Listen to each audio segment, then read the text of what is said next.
మా ముఖ్యమంత్రి గారు మొన్న రోజున మేనిఫెస్టో రిలీజ్ చేయడం జరిగిందండి.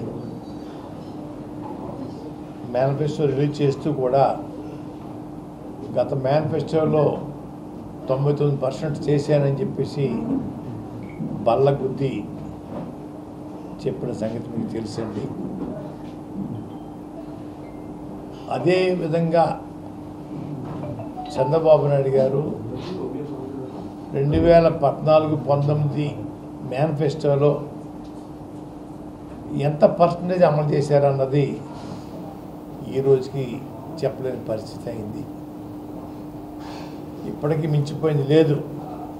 జగన్మోహన్ రెడ్డి గారి కన్నా ఎక్కువ నేను మేనిఫెస్టోలో ఉన్న అంశాలన్నీ అమలు చేశానని చెప్పేసి చెప్పగల ధైర్యం ఉందా అని చంద్రబాబు నాయుడు గారిని, వారి కూటమిలో ఉన్న ప్రముఖ సినీ నటులు పవన్ కళ్యాణ్ గారిని అడుగుతూ ఉన్నాను. ఎంతసేపు అబద్ధాలు చెప్పి ప్రజల్ని నమ్మించడం కోసం చేసే ప్రయత్నాలు ఆపండి చంద్రబాబు నాయుడు గారు. ఇది మంచి పద్ధతి కాదు. ఇది ఈ రాష్ట్రం మీ తాతగారి ఎస్టేట్ ఏం కాదు. ఇది ప్రజల తాలూకు ఎస్టేట్. ఇది ప్రజల యొక్క ప్రేమాభిమానాలతోటి మనం పాలన చేస్తున్నాం. చెయ్యాల. ప్రజలే రాజులు, మనం కాదు రాజులు. ఎంతసేపు జగన్ గారు జరుగు అని అంటామన్నది పద్ధత? మేము మాట్లాడే విధానం అదేనా? మీ భాష గౌరవప్రదంగా ఉందా చంద్రబాబు నాయుడు గారు? జరుగు అంటాం ఏంటండి? ప్రజలు ఇచ్చిన అధికారాన్ని వారు పాలన చేస్తూ ఉన్నారు. జరుగు అన్నది మీకేమవుతుంది? జరుగు జగన్ అని అంటాం అన్నది బాగాలేదు చంద్రబాబు నాయుడు గారు. అబద్ధాలు ఆపండి. గతంలో చేసిన 14 సంవత్సరాల్లో తమరు ఏ పనులు చేశారో చెప్పండి. దమ్ముంటే, ధైర్యం ఉంటే. అంతేగాని జగన్ గారు 99% అమలు చేసిన మేనిఫెస్టోని నిత్యం కించపరుస్తూనే ఉన్నారు మీరు. ఇది భావ్యమా? ఇది గౌరవమా? మీరు ఏం చేస్తారు, ఏం చేశారో చెప్పవలసింది పోయి మా ముఖ్యమంత్రి గారి మీద నిత్యం దాడి చేయటం అనేది హర్షించలేకపోతున్నాం, బాధపడుతూ ఉన్నాం. మీరు ఇచ్చారా చంద్రబాబు నాయుడు గారు? మాటలు కొంచెం మంచిగా మాట్లాడటం నేర్చుకోండి అయ్యా.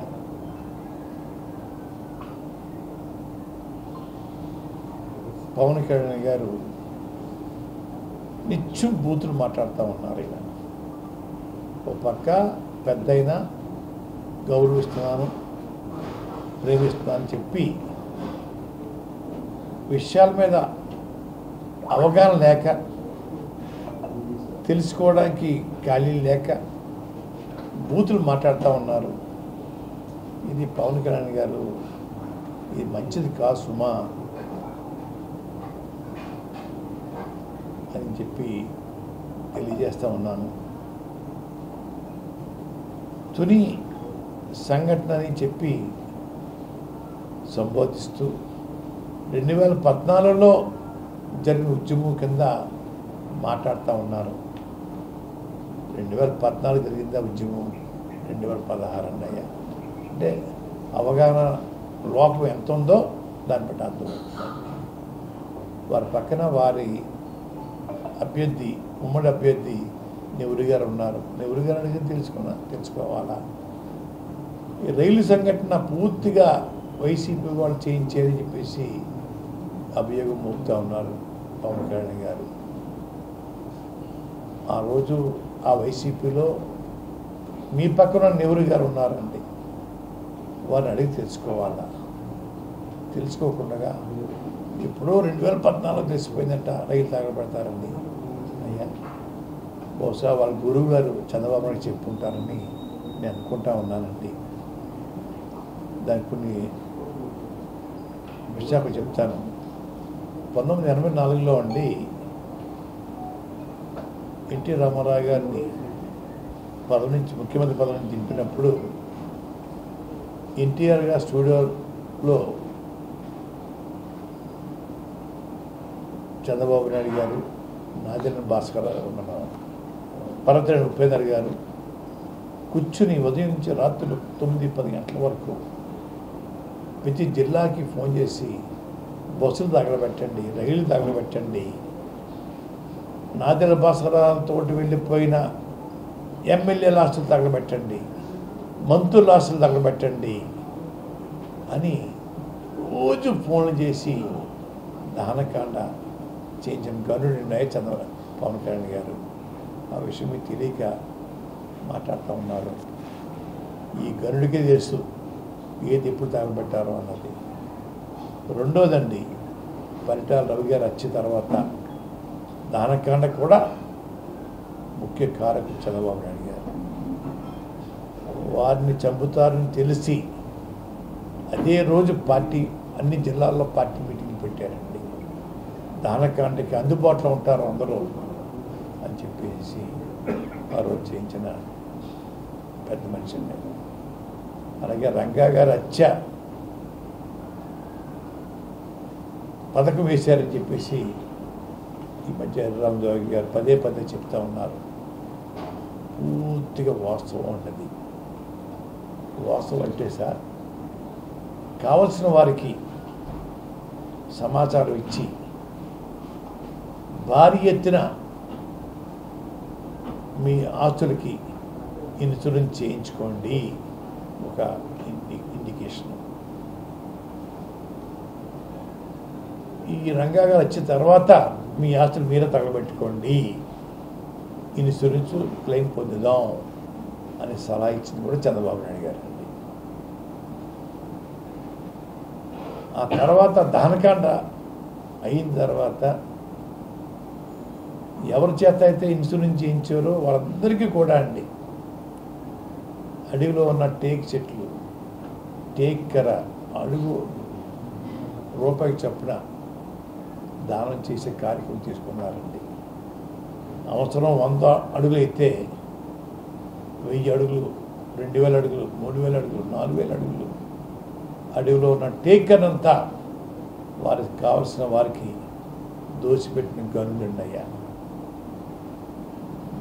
వీరికి నిత్యం ఇదే పని. దానకాన్ని ఎక్కడ చేయించాలి, ఏం చేయించాలి అయ్యా. అందులో భాగమే తుని రైలు సంఘటన. తెలుసుకోండి పవన్ కళ్యాణ్ గారు.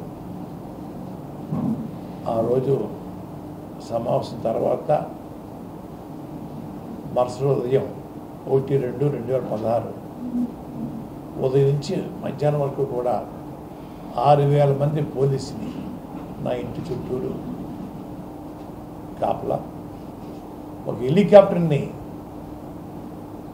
తెచ్చుకుని నన్ను తిహార్ జైలుకి పంపించాలని చెప్పేసి కూడా ఆ రోజు కుట్ర పన్నారండి. మధ్యాహ్నం వరకు నాకు అనుకూలమైన వాళ్ళు,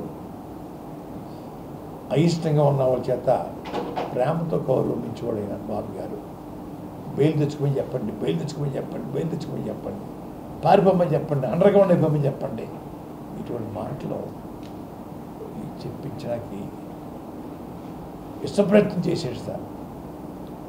1 గంటకి నేను చెప్పాను, ఆ సమావేశం పెట్టడానికి, రైలు రోకో చేయడానికి, రాస్తా రోకో చేయడానికి కర్త కర్మ క్రియ నేనేం చెప్పేటప్పటికీ అందరి నోళ్ళకి తలపడిపోయింది. కానీ రైలు తగలబెట్టిన గనుడు చంద్రబాబు నాయుడు గారు అని చెప్పడం జరిగిందండి. ఎక్కడ దాపరకం లేదు, అబద్ధం చెప్పలేదు. కర్త కర్మ క్రియ అని చెప్పగల మగోడు ఎవరు ఉంటారండి. రాష్ట్రాలకు చేయించింది నేను, రైలులోకి చేయించింది నేను, మీటింగ్ పెట్టింది నేను. ఇన్నింటికి కారకుడు చంద్రబాబు నాయుడు గారు ఇచ్చిన హామీ. వారి మేనిఫెస్టోలో కాపులకి బల్జీలకు ఒంటరి తెలగ కులాలు ఏమైతే రిజర్వేషన్ పోగొట్టుకున్నారో ఎన్ని పునరుద్ధరిస్తాను, లేకపోతే ఇస్తాను పదే పదే సభలో చెప్పి మేనిఫెస్టో కూడా తయారు చేయడానికి ప్రముఖ గౌరవ బీసీ నాయకుల చేత తయారు చేయించిన గనుడైన, అంటే ప్రజలకు నమ్మకం కలగడం కోసం ఓసీలు తయారు చేసే చెప్తే నమ్మని చెప్పేసి గౌరవ బీసీ నాయకులతోటి మేనిఫెస్టో తయారు చేసి అయ్యా పదే పదే మీటింగ్లో చెప్పి అయ్యా నమ్మించడం వల్ల రోడ్డెక్కే పరిస్థితి వారు కలగజేశారండి. అయ్యా 93-94లో ప్రారంభించిన ఉద్యమం 94లో పెద్ద ఉద్యమం చేసిన తర్వాత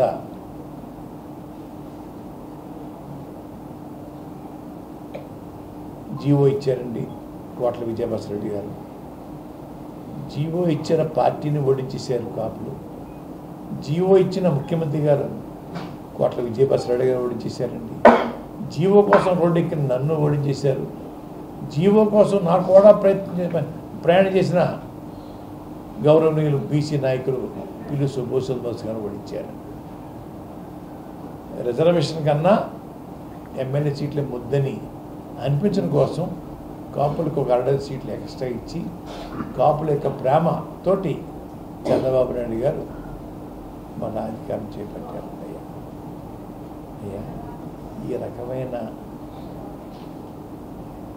పద్ధతుల్లో నడిచే మనిషి పవన్ గారు తెలుసుకోండి అయ్యా, తెలుసుకోకుండా మాట్లాడడం భావ్యంగా లేదు.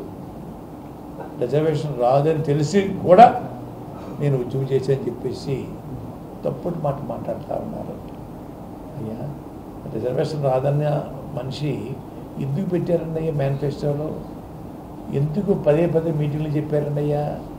20 సంవత్సరాల క్రితం చేసిన ఉద్యమం వదిలేసేసి కృష్ణారామ అనుకుంటుంటే దాన్ని రోడ్డు మీద లాగింది చంద్రబాబు నాయుడు గారు అన్నయ్య. ఆశ చూపించి చంద్రబాబు నాయుడు గారు అన్నయ్య వారి మాటలతో నమ్మి ప్రజలు ఓటేశారండి. కాపు ప్రజలు ఓటు వేసిన తర్వాత ముఖం చాటేస్తే రోడ్డు మీదకి వచ్చే పరిస్థితి వారు కలగజేశారండి అయ్యా. తమరు అవగాహన లేకుండా నోటికి వచ్చి ఏదో వస్తే అది మాట్లాడతాం పద్ధతిగా లేదండి. రెండోది, ఈ మధ్య గౌరవ శాసనసభ్యుల్ని మా పార్టీ శాసనసభ్యుల్ని ఎందుకు అడగలేదు రిజర్వేషను దత్తములా మీరు అని కూడా సంబోధించి మాట్లాడుతూ ఉన్నాడు చంద్రబాబు నాయుడు గారు, పవన్ కళ్యాణ్ గారు. అయ్యా ఈ ఎమ్మెల్యేలని అడిగే హక్కు మీకు ఎవరిచ్చారు? మీరు ఎవరిచ్చారు? వారికి ఎప్పుడో సాయం చేశారా? క్యాన్వాసింగ్ చేశారా? గెలిపించడం కాసి నేను అతి సాయం చేశారా? వారిని తిట్టడానికి మీకు ఏం హక్కు ఉంది? మీకు వారికి సంబంధం ఏంటి? అలాగే ఉద్యమంలో మీ పాత్ర ఎప్పుడు లేదే, సానుభూతి కూడా చూపించలేదే. ఒక చిన్న ముక్క రాసి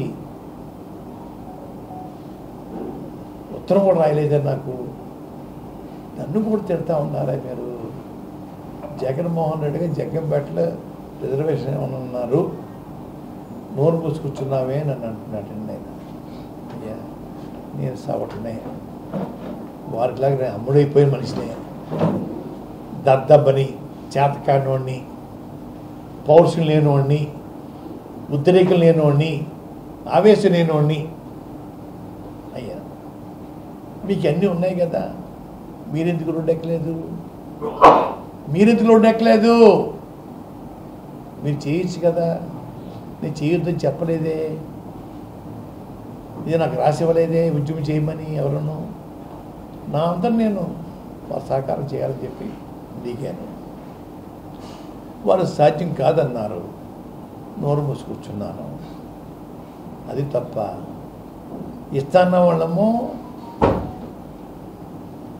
అడగడం తప్ప, నేను ఏమన్నా వాళ్ళని అడగలేదని చెప్పి తప్పంటారా? అసలు అర్థం ఉందా? పవన్ కళ్యాణ్ గారు ఎమ్మెల్యేని అడిగే హక్కు మీకు లేదు. మీ మోచేత కింద నీళ్లు తాగి వాళ్ళు ఏమేమి ఎమ్మెల్యేలు అవ్వలేదు. జగన్మోహన్ రెడ్డి గారు దయ వల్ల వాళ్ళు ఎమ్మెల్యేలు అయ్యారు. వారిని ప్రశ్నించే హక్కు అధికారం మీకు లేదు లేదు లేదు. ఈ మధ్య మన చక్రమూడి గణేష్ గారిని చాలా దారుణంగా అవమానంతో మాట్లాడేది. ఆయన బ్లేడ్ బ్యాచ్ అని, గంజాయి బ్యాచ్ అని, ఎవరైనా ఆస్తులు కొనుక్కుంటే వాటిలో కమిషన్ పుచ్చుకుంటారని, నన్నయ్య యూనివర్సిటీలో వీసీగా వేయిన కోటి పుచ్చుకున్నారని ఎన్ని తప్పుడు ఆరోపణలు చేశారు. అయ్యా పవన్ కళ్యాణ్ గారు, గతంలో ఏమన్నా ఈ బ్లేడ్ బ్యాచ్కి, గంజాయి బ్యాచ్కి మీరేమన్నా నాయకత్వం వహించిన సందర్భం ఉందా? మీ దగ్గర ఏమైనా జక్కమూడి గణేష్ గారు అందులో పనిచేశారా? పనిచేసి మేము ఆయనంతా మానేయటం వల్ల కోపం వచ్చి పోసుకూర్చుని చెప్తా ఉన్నారే. మీకు అనుభవం లేకపోతే అది చెప్పలేరు కదా. అంటే మీరు కూడా గంజాయి బ్యాచ్కి నాయకత్వం వహించి ఉంటారని నేను అభిప్రాయపడతా ఉన్నాను.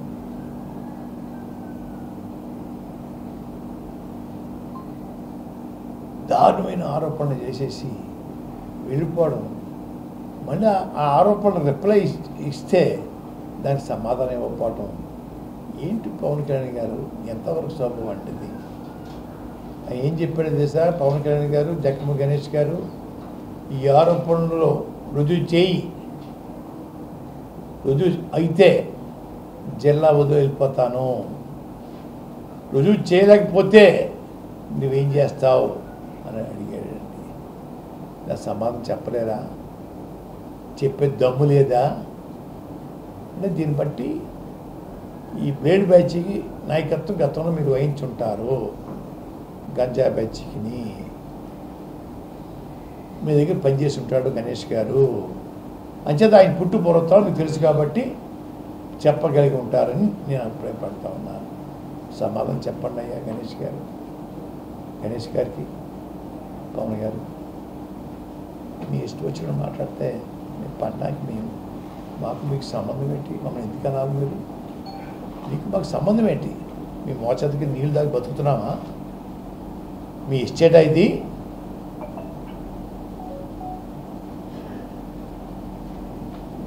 అయ్యా పవన్ కళ్యాణ్ గారు ఇంకో మాట, తమది ఏ ఊరండి అయ్యా? ఏ ఊర్లో పుట్టారు? మీ మండలం ఎక్కడండి అయ్యా? మీ జిల్లా ఎక్కడండి అయ్యా? కొంచెం తెలియజేయాలండి అయ్యా. హైదరాబాద్ నుంచి పిఠాపురం అంతా వచ్చేయడానికి కారణం ఏంటండి? ఎమ్మెల్యే పదవి కోసం. ఈ హైదరాబాద్లో పొడి చేయొచ్చు కదా. పెద్ద మెజార్టీతో మీ ఎమ్మెల్యే అందరూ గెలిచారు కదా, మీ పెట్టిన అభ్యర్థులు అందరూ పెద్ద మెజార్టీతో గెలిచారు కదా. అక్కడ ఎందుకు పొడి చేయలేదు? పిఠాపురం నుంచి పారిపోయి వచ్చేస్తున్నారు. లోకువా? మా జిల్లా వాళ్ళు అంటే లోకువా? హైదరాబాద్ పొడి చేయొచ్చు కదా. అసలు ముందు మీ అడ్రస్ చెప్పండి అయ్యా. ఎక్కడ పుట్టారు? ఏ ఊర్లో ఉన్నారు? ప్రస్తుతం ఏ ఊరు ఉంటున్నారు? మీ జిల్లా ఇది, మీ మండలం ఇది చెప్పండి ఒకసారి. ఏమి చెప్పకుండా గాల్లో వచ్చేస్తారా? రంగు వేసుకొని వచ్చేస్తే అందరూ ఓట్లు వేసేయాలా? పవన్ గారు మిమ్మల్ని ఓడించి పంపడం ఖాయం. ఓడించి పంపకపోతే నా పేరు పద్మనాభం కాదు, పద్మనాభరెడ్డిగా మార్చుకుంటాను. మిమ్మల్ని ఓడించి పంపకపోతే పద్మనాభం కాదు, నా పేరు పద్మనాభరెడ్డిగా మార్చుకుంటాను. మేము మీకు ఓటేసేయడానికి మీకు సేవకులమా? మీ బానిసలమా మేము ఓటేసేయడానికి? మీ అందరూ అమ్ముడు అయిపోయి జాత మీకున్న జబ్బుని మాకు అడ్డుకట్టారా? మా ప్రజలకి పద్ధతులు మార్చుకుని, సమస్యలు తెలుసుకుని, ఎవరేంటో తెలుసుకుని మాట్లాడడం నేర్చుకోండి. మీ నోటికి ఏదో వస్తే అది మాట్లాడేయకండి.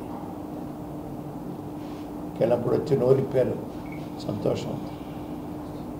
ఈ ప్రశ్నలన్నింటికి కూడా మీరు అదే పద్ధతిలో ప్రెస్ మీట్ పెట్టి నన్ను ప్రశ్నించండి. ఎన్ని ప్రశ్నలకైనా సమాధానం చెప్తాను, వాడు మీరు నాకు రిప్లై ఇవ్వాలి. అంతేగాని సభలో మాట్లాడేసి మీ ఇష్టం వచ్చినట్టు మాట్లాడుతుంటే ఇంకా అర్థం లేకుండా మాట్లాడడం, వాటికి మేము సమాధానం చెప్పడం కాదు. పవన్ గారు, మీరు కూర్చుని ప్రెస్ మీట్ పెట్టి అన్ని రకాల ప్రశ్నలు వేయండి, అన్ని రకాల ప్రశ్నలు సమాధానం చెప్తాను. అంతేగాని నోరు ఉంది కదా, ముఖం రంగు ఉంది కదా, నేను తిడితే పడవ కదా అనే మాట చెల్లదు. ఇక్కడ చెల్లదు. తొందరలో మీ పార్టీ కూడా ప్యాకప్ చేసుకోవడానికి రెడీ చేసుకోండి. పెట్టాపడి తన్ని తరివేస్తారు మిమ్మల్ని. తన్ని తరవపోతే ప్రజలు అంతా చెప్పాను మీకు. నా పేరు పద్మనాభరెడ్డిగా మార్చుకుంటాను. పద్మనాభం కాదు, ముద్రగడ పద్మనాభరెడ్డిగా మార్చుకుంటాను ఇక్కడి నుంచి మా తరవపోతే.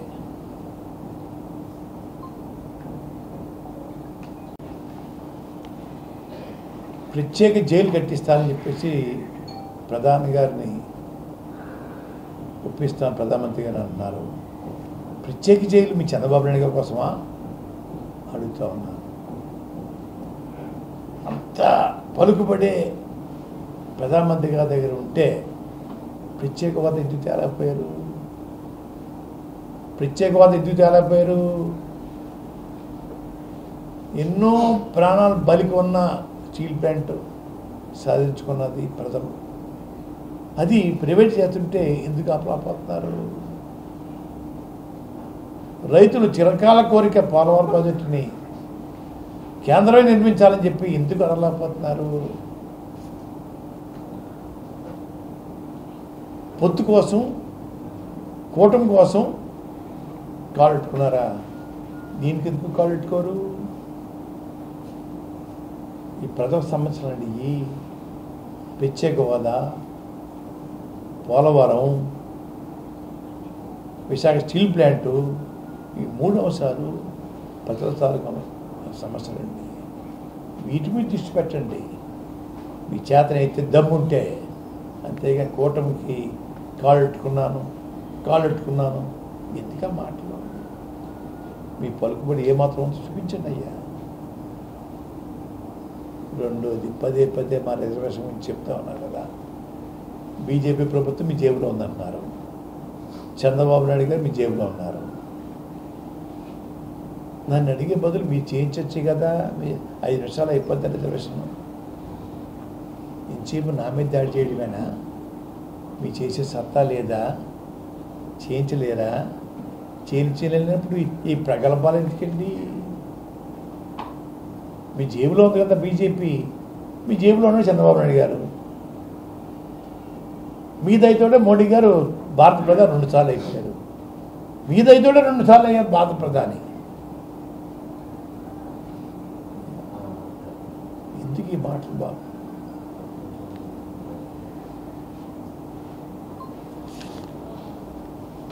ఇలా అని అన్నారట. అయ్యా, ప్రేమ ఉంటే ఎప్పుడన్నా వాళ్ళ సమస్యల మీద స్పందించారా? ఆ సమస్య తెలుసుకోవడానికి హక్కుని చేర్చుకున్నారా ఈ ప్రజల్ని? ఎప్పుడన్నా వాళ్ళకి కష్టం వచ్చి మీతో మాట్లాడడానికి ఫోన్ నెంబర్ని ఇచ్చారా వాళ్ళకి? ఎప్పుడు ఫోన్ నెంబర్ ఇవ్వరు, హక్కుని చేర్చుకోరు, ప్రేమగా పిలవరు. అయ్యా, వారి మీద ప్రేమ ఉందంటున్నారు. అయ్యా, ఏమి నటన? సినిమాలో నటించండి అయ్యా, ఇక్కడికి ప్రజల్లో నటించకండి అయ్య బాబు. మీకు నమస్కారం. ఇప్పటికే చాలామంది చెప్తూ ఉన్నారు, వివిధ పార్టీల్లో పనిచేసిన వాళ్ళు కోట్లాది రూపాయలు తగలేసుకున్నాం, కోట్లాది రూపాయలు టికెట్ల కోసం ఇచ్చాం, నాశనం అయిపోయాం, మేము నాశనం అయిపోయాం. సినిమాలో నటించండి, రాజకీయాల్లో నటించొద్దు అని చెప్పేసి మీ పార్టీలో పనిచేసిన అందరూ మిమ్మల్ని అడుగుతూ ఉన్నారు. వాటికి సమాధానం చెప్పండి పవన్ కళ్యాణ్ గారు. రైతులకు సాయం చేయడం కోసం చందాలు పుచ్చుకున్నారట. వెబ్సైట్లో పెట్టండి అయ్యా. చందాలు ఎవరెవరు ఇచ్చారో చెప్పండి అయ్యా. ఎవరెవరికి దానం చేశారో చెప్పండి అయ్యా. అలాగే టికెట్ కోసం డబ్బు పుచ్చుకుందారని చెప్తున్నారండి అయ్యా. పార్టీ నడపడానికి డబ్బు పుచ్చుకుందామని చెప్తున్నారండి అయ్యా. ఎన్ని కూడా వెబ్సైట్లో పెడితే మీరు తెలుసుకుంటామండి అయ్యా. వాటి సమాధానం చెప్పండి అయ్యా. వాడు సమాధానం చెప్పండి దాటేస్తున్నారండి అయ్యా. దాటేయకండి బాబు, దాటేయకండి. ఈరోజు కాబట్టి రేపైనా సమాధానం చెప్పాల్సిన బాధ్యత మీకు ఉంటుందండి అయ్యా. ఆషామాషిగా ఉండదండి అయ్యా. కోట్లాది రూపాయలు ఖర్చు చేయించుకొని, కోట్లాది రూపాయలు టికెట్లు తీసుకుని మీరు వెళ్ళిపోతారు హైదరాబాదు. వీళ్ళతో కూర్చోవాలా? ఆ కోట్లు సంపాదించడానికి ఎన్నో కష్టాలు పడితే తప్ప ఆ కోట్లు సంపాదించుకోలేకపోయారు వాళ్ళు. సంపాదించుకున్నప్పుడు మీరు ఆవిడ చేస్తున్నారే. ₹1 మీద ఏమన్నా ఎందుకు ఖర్చు పెట్టారా? విజయవాడ మీ ముఖ్య అనుచరుడు చెప్తా ఉన్నారే, సినిమాలో ఆదాయం కన్నా రాజకీయ ఆదాయం బాగుందన్నయ్యా అని చెప్తా ఉన్నారే. కనీసం సిగ్గుపట్టలేదా? ఆ మాటకు సమాధానం చెప్పాలని లేదా? చెప్పండి అయ్యా. గౌరవప్రదంగా ఉంటుందండి అయ్యా. మీ పార్టీకి గౌరవప్రదంగా ఉంటుందండి అయ్యా. మీ మెగా ఫ్యామిలీకి గౌరవప్రదంగా ఉంటుందండి అయ్యా. వాటి రిప్లై ఇవ్వండి అయ్యా బాబు పవన్ కళ్యాణ్ గారు.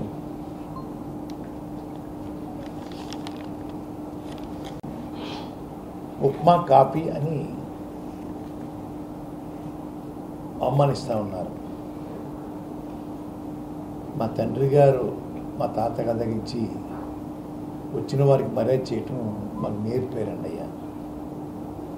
మా తండ్రి గారు శాసనసభ్యుడిగా ఉన్నప్పుడు కొండమీద గ్రామాలు ఇతర గ్రామాల నుంచి దళితులు గిరిజనులు నడుచుకుంటూ వచ్చేవారండి అయ్యా. వాళ్ళు పనులు చేయడం కోసం సినిమా దగ్గర కూర్చుంటే సాయంత్రం అయిపోయిందండి అయ్యా. వాళ్ళకి నాన్న వండించి వంట అనేవారండి. 20-30 మందికి వంట చేయించి 11 గంటలకు రాత్రి పెట్టి మళ్ళీ సినిమాల దగ్గర తీసుకెళ్ళి పడుకోబెట్టి తెల్లవారుజామున వెళ్ళిపోయే కార్యక్రమం చేసేవాళ్ళం అన్నయ్య.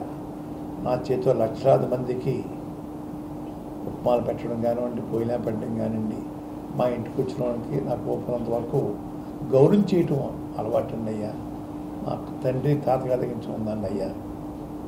ఒక విషయం పవన్ గారు, మీ ఇళ్ళల్లో మాలాంటి వాళ్ళు కాదండి, ప్రజలకు ఎలాగో మీకు ఇంటర్వ్యూ ఎవరు అనుకోండి, కనీసం మిమ్మల్ని పోషించే ప్రొడ్యూసర్లని, మీ సినిమాలు తెరకెక్కించే డైరెక్టర్లకి ఎప్పుడన్నా కప్పుతో కాపీ ఇచ్చారా అని అడుగుతా ఉన్నాను. చిన్ని కృష్ణ గారు రైటర్ ఒకసారి స్టేట్మెంట్ చూశానండి. ఎప్పుడు చేయగలలేదే వారి ఇళ్లలో అని చెప్పి చాలా అవమానకరమైన భాషలో మాట్లాడారండి. ఇంకో మాట కూడా చెప్పాను. ఇంకో పెద్ద ఆయన వాళ్ళ ఇళ్లలో ఎవరికి పుట్టినరోజు వచ్చినా ప్రొడ్యూసర్ గారు కేకులు అన్నీ ఏర్పాటు చేయాలటండి. అలాగే ఫుడ్ కూడా పంపాలటండి. వారింట్లో రూపాయితో ఖర్చు పెట్టరట. 10 మంది ఉన్నామండి ఇంట్లో, కుటుంబంలో 10 మంది పుట్టినరోజులకి ప్రొడ్యూసర్ గారు భరించాలట. కేక్ నుంచి ఫుడ్ వరకు కూడా మొత్తం భరించాలట.